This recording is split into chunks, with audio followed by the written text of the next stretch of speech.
for this one, you're good though, right? You don't want more power? No, I think it's just fun. Like, what more can you ask for, you know?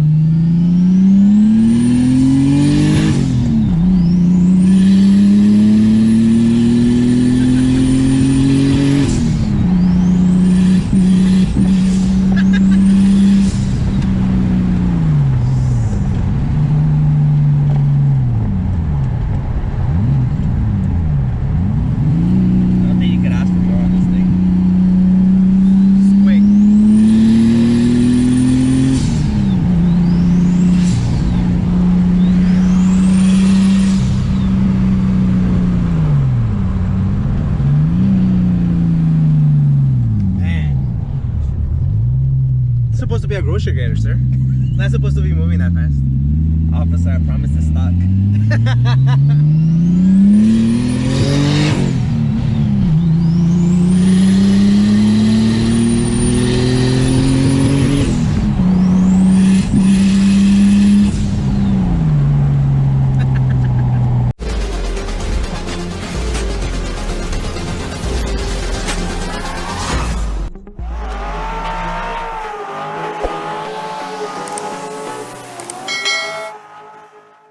Alright everyone, welcome back to the Motive Anatomy. Today we have Danny. Danny, thank you so much for making the time for us. Thanks my guy. Thanks for having me. Thank you for like making the long drive, because it is a long drive early this morning. Sounds like you went out last night, so you know, thank you so much for making some time for us, man. Of course. What do you drive?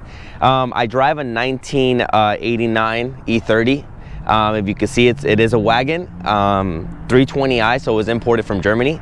And then, as you can see, it's going to have a lot of modifications done to it, so we'll kind of jump right into it. It looks like it has a lot of modifications, man. I mean, you kind of went a little wild on this, but before we get into this build, where did this love for cars started? Was it always BMW? Was there other brands? So I try to make it quick or try to make it fast, but it actually started back when I was around 15 years old. I had about $1,000 saved. My dad used to own a mechanic shop, or still owns a mechanic shop in Florida. Okay. It's a BMW Mercedes shop. And then at the time I had $1,000. All my friends used to drive Hondas. All love for Hondas. And I was like, good comment. I like that. And then I had $1,000 saved, so I told my dad, you know what, I want to buy myself a hatch. That's what all my friends had at the time. And then he kind of looked at me and he goes, I don't want you to get a Honda. I want you to buy an E30. And I said, what the heck is an E30? So here I go, 15-year-old self. I looked it up on Google, and then I literally found a grandma car. Like, if you look at an OEM stock 87 E30, it's literally just a grandma car. So I was like, Dad, I'm not driving that. Like, I cannot pull up to school in that. And then fast forward the story, my dad convinced me if I find a 1991 late model manual in red, he'd buy it for me. So I said, well, I don't have to pay for it. So I said, okay, let's do it. So I went on Craigslist at the time, found one for $500. My dad went and picked it up, and then that's where it started. I had my first E30, and then for a lot of you that know, if you buy an E30, you're gonna get bit by the bug. Like, once you own one, you just can't stop. I literally, was my first E30 I owned at the age of 15, and then I've never stopped owning an E30 since. And then one after the other, I just love them. So here we are. It's usually the other way around. People want the E30, but their dads tell them to buy Hondas because of reliability. No, absolutely not. But I like it though. Okay, cool. So you buy it, right? You were 15 years old. How long did you last with that car?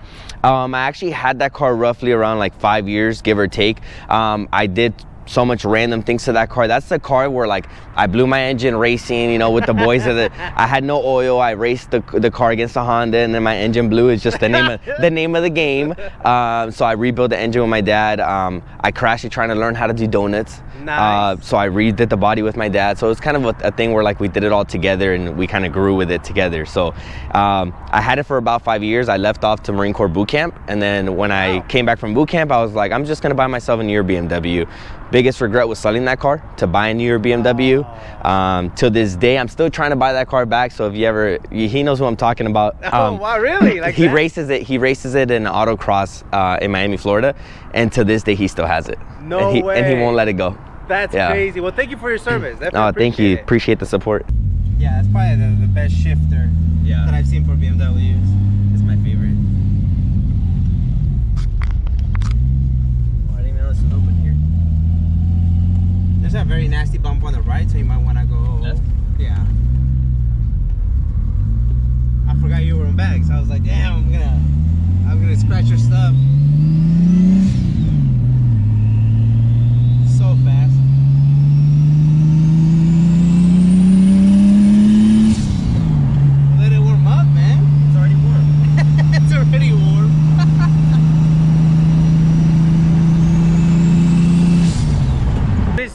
E30 Street Sweeper?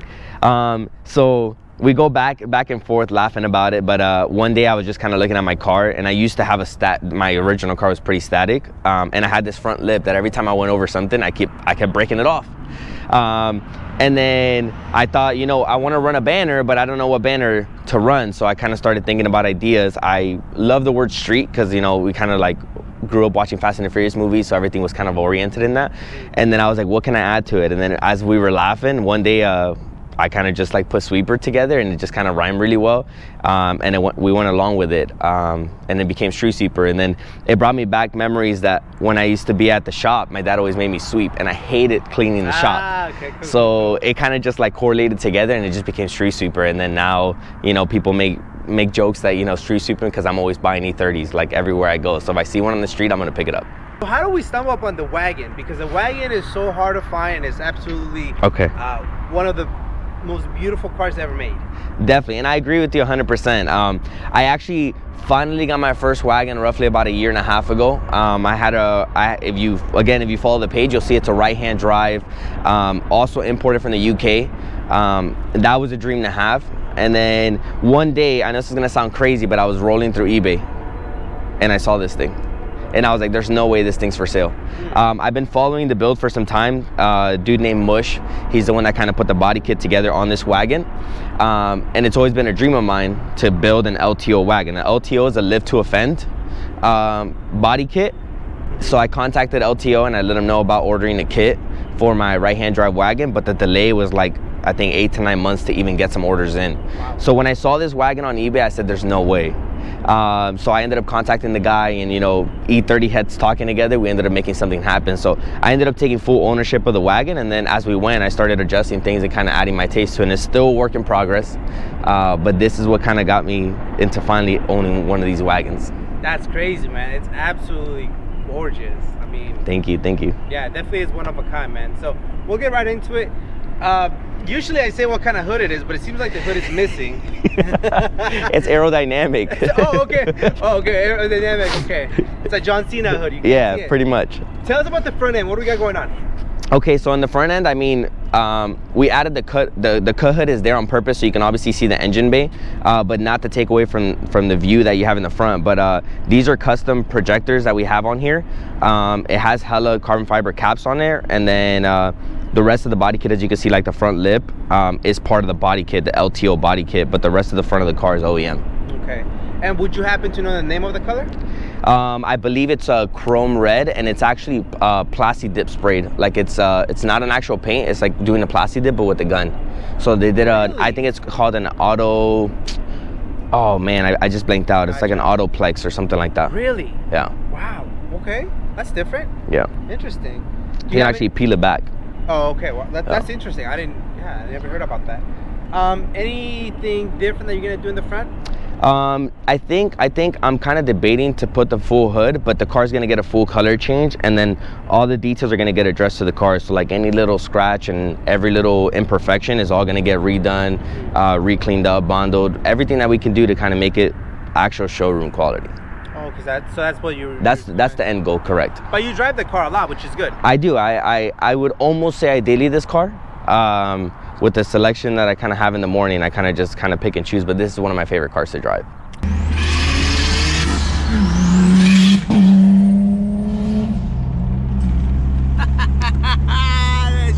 Remind us again, the Widebody, what's the name of it? Yeah, so the Widebody is an LTO. So LTO stands for Live to Offend, and it's a company that decided to create this out of a render, Hukaiza. Mm-hmm. Some of you might know who Hukaiza is. It was a render at first, and then LTO decided, you know, we're gonna bring it to life and make it for the E30. So this is actually, and this is one of the cool things about this car, this is actually 1 out of 1. It's a prototype. So this was the first kit ever put on a Wagon by LTO. So if you would like to order this kit, you go on LTO.com and look it up. You'll get the version 2. You'll never get the first one. So this is the very first kit to ever go on a Wagon. And then from there, they did all their adjustments. So this is 1 of 1. You'll never have an LTO drive kit. This on the street. That's wild, dude. Yes, sir. Thank you for that, definitely. And so the kit comes with obviously the over fenders. Yeah, over fenders, skirts, rear quarters, and then in the back it's gonna have a diffuser, and then the front end right here, like the front splitter with the lip. Yeah. Wow. Very aggressive. So that's originally that's what you wanted to do in your right-hand drive wagon. Yes, that was the ultimate goal. Like I wanted to get my right-hand drive and do the full LTO kit, and they just put me on wait. It seems like they needed several orders to be able to get them going. And then when I saw this, I'm like, well, here it is. So why am I going to cut up my right-hand drive wagon? So that's not the plan anymore for that wagon? No, I don't think I'm going to cut it up yet. Maybe something different, but since I already have an LTO one, you know, maybe a sneak peek of a Pandem. E30 wagon. Go Widebody, I do. Okay, but I can't go LTO. Keep the OEM line. No. You're still gonna cut it. Okay. I think so. Yeah. Oh, that's cool. I mean, yeah, Widebody cars for the most part look great. Yeah, especially on a wagon. Like it just squats so different. The wagon just don't even get me started. But anyways, okay, and then suspension. What do we got going on? So on suspension, I'm actually on bags. I'm on airlift, and then full management system, and that's pretty much it. I don't think there's anything else to it. Okay. Was the car bagged when you first bought it? Yeah, when I first got it, it was already bagged. There's a few adjustments that I did on it just due to fitment. You know, bags were rubbing against the shocks and a few other things. So you just got to constantly do little adjustments on it to make sure that the system's running flawless. Okay. Any other suspension pieces you can think of? Toe arms, camber arms, anything like that? No, I mean, it has little things as you go into there, but there's nothing out of the norm besides obviously like E46 conversion and then Z4 conversion in the rear. Obviously for your 5-lug, because all these came 4-lug, so you do that for 5-lug. You do it for bigger brakes as well, because you get to use the E46 brakes, which are a lot bigger than the E30 ones.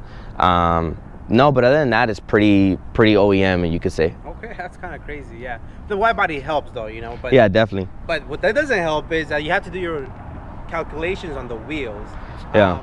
Did it come with these wheels already? Yeah, it actually came with these. These wheels are pretty crazy because they're also custom made by Brixton. They did a custom 3-piece on them. You can't even see that they're 3-piece, but they're 3-piece wheels, and they're actually 18s. Might be the biggest wheels you ever run on an E30. No E30 will ever run 18-inch unless you're fully cut, because they're always gonna, like, they don't fit inside an E30. Right. So if I was to take this quarter panel off, this thing's cut like up here. Like there's no E30 anymore. It's the only way to fit an 18-inch wheel in there. Same thing in the rear, because if I'm not mistaken, the rears are like 18 by 12s. Might be so they're wide, they're huge, and then the front as well, 18 by like 10ish. So like you have to cut the whole quarter panel, and you have to cut in the front the front fender as well. Wow. Yeah. 18 by 10, 18 by 12. Correct. I like how they still have the functional door handle in the back. Yeah. So you can still open the door. Yeah. Wow, a lot of detail. How hard is it to pump gas? I gotta say it's actually pretty difficult. Okay. You have to literally go in there, and I have to get like a little hook, and I have to open the tab, and then I have this special funnel. You want to see the funnel? Let's do it. All right, look, I'll show you. I love this is the honesty. Look, But like, it's not that bad. No. You're like, no. Because this is my favorite part when I'm pumping. You get this magical stick. What? And you literally put it in here, and then now I'm here pumping from out here, and everybody's looking at me like I'm weird. but this is how I gotta pump, because the nozzle doesn't fit in. My favorite mod to your car. Talk about the Widebody or the wheel. I gotta get one. Anybody know how to do one of these in carbon fiber? That way it looks legit. You gotta match it with the red though. Yeah. Man. Come on, Danny. Oh man, the car just sits very, very nicely. Just so beautiful, aggressively done, but perfect. And then the rear, what do we got going on? So the rear, there's your little carbon fiber diffuser. On the version 2 that they made, they actually made one that was a lot bigger, so it comes down even more aggressively. Okay. The rear taillights are custom made by one of my buddies, David. His name is E30 Taillights on Instagram. He makes all custom E30 taillights, so these are like obviously custom made. And then I got a metal blinds in the rear, and then this little extra wing usually has a flap. I'm trying to work on it right now to get it done better, so the wind doesn't hit it so hard, but it'll be like a little air splitter in the top. Oh. And then the jappy plates. I love it. As if the car didn't scream enough attention, let me put that plate on. Come on, man. You're crazy. I love it, though. I love it.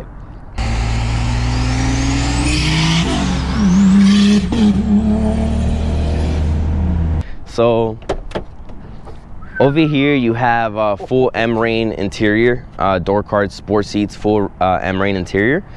And then obviously the center would catch your attention is going to be the M-Tech 2 wheel that's been in carbon Kevlar. And then the whole center console as well, with the airlift system, management system in there. You got the individual racing parts, shifter, IRP, and then the whole cluster is obviously in kilometers because it's straight from Germany. Sick. A lot of little details on it. A lot of little details for sure. What are the future plans for it? So I'm thinking interior wise, I really like how it is right now. I think the future plans for this thing is going to be a full color detail on the outside, so it's going to completely change color on the outside, and I think it's going to complement the interior once the outside is done. So do like a Kevlar theme outside? That'd be pretty sick, huh? No.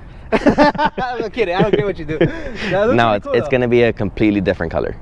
It's already Keep all your secrets. Yeah, it's already in the process, so I'm definitely excited to love the color, but I'm definitely excited to change it. It's gonna definitely complement the engine bay too. All right, pop the hood. Wait.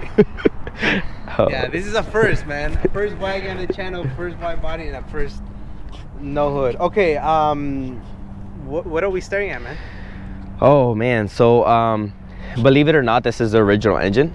It is a 2.7 little stroker they did, so you get a 325e E30 bottom end. You put all the I components on the top, 885 head, and then you add a little snail next to it, and then you get the most amazing noises out of this car. She's roughly, horsepower wise, she's probably at 350 horsepower, give or take, running on pretty low PSI, maybe about 10 PSI. Currently on a Mega Squirt plug and play. And then everything's pretty basic on it, just kind of make it as clean and smooth as possible, and honestly a dependable boosted E30. Dependable boosted E30. What kind of turbo, what's the size, and then we can go into like what kind of intercooler is running? Yeah, it's a GT3076. And then on intercooler, it's just an aftermarket intercooler. And then you obviously notice the titanium. I do want to point that out, that the titanium that we put on here was done by a buddy of mine, even to the point where he custom imprinted my brand on it. So his name's Diaz Built on Instagram, fabricator, he did everything by himself at his shop. Very impressive. Super cool.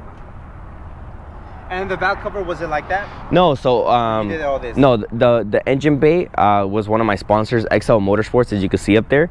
I've had this theme of wanting to do the M3 splatter. That's what the M3 splatter is. And he did the intake valve cover. He did the whole engine bay for me as well. And he's gonna be the one that's gonna be doing the body work and all the paint on it. So real great guy in Rancho Cucamonga. Oh wow, okay. So you mentioned that it's pushing pretty good power. Are you content with the power, or are we gonna do anything dumb and go away from that? Okay, so I gotta be honest. I actually had one of my buddies, Ricky in Redlands. He runs a Redlands Smog Stop. I started messing with him to put some ITBs on here. So we ended up putting ITBs on it. And then if you guys previously followed as well, I had some issues trying to tune the ITBs with the turbo. Like it just wasn't being responsive with each other. So I had to remove them. However, we did go E85. So right now I'm probably just gonna have to go get it tuned to get a little bit more power, but I'm honestly just happy with it being dependable. So I previously had one that was S50 with a way bigger turbo, like roughly at 550 horsepower. Insane monster, but I think that this is just enjoyable, it's reliable, I can drive it anywhere. But the original StreetSweeper, that guy's almost done out of the shop, and that's probably gonna be a 500-600 horsepower race car. So I'm excited for that. And what kind of race car are you actually going to try? I'm actually trying to go pro drift. So we're currently building a pro car right now.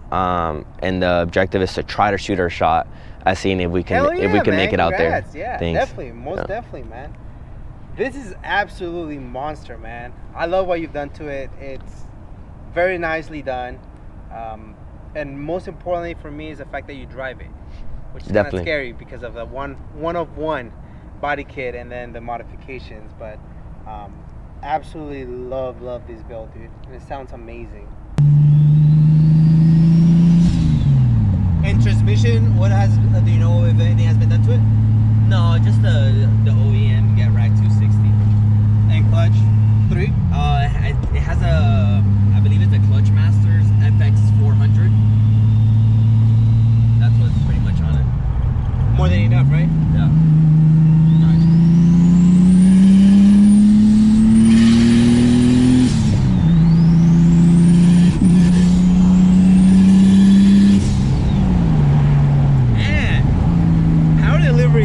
Really good, actually. It's fun.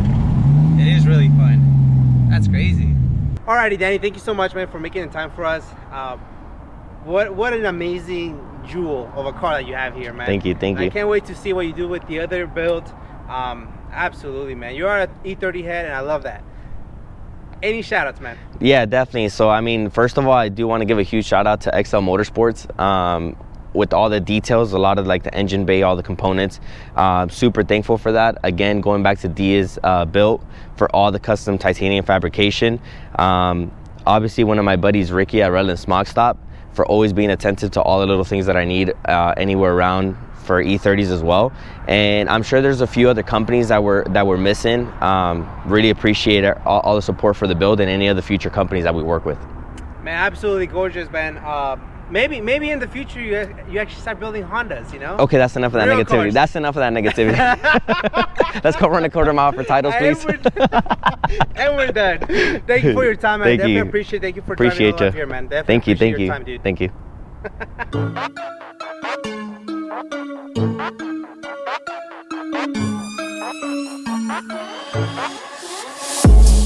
you.